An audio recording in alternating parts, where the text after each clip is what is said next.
Got my truck back a little bit ago, finally. Tough to get rides out here.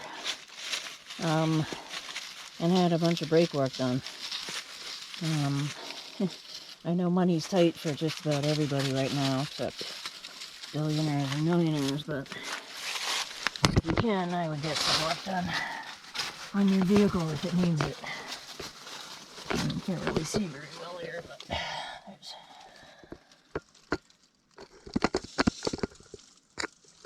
Okay, that's hard to see, but there's a nice caliper. Okay, see the upgrade to disc brakes, maybe-ish, in here. And let's see what we've done under the hood. Oh, the e-brake cable. There we are. E-brake cable there had to be redone. Doggies. Now, what do we got here? We've got a brand new master cylinder and a brand new brake booster. Yeah!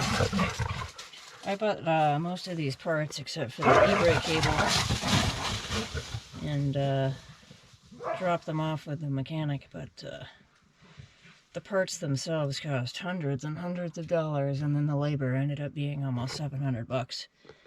About 9 hours, I think, to put all this stuff in. But highly recommend getting any upgrades and maintenance done to your vehicle right now if you can afford to, because things are getting crazy with being able to get parts for anything, and out where I live, having a vehicle is pretty mandatory, especially in the winter. Good to have.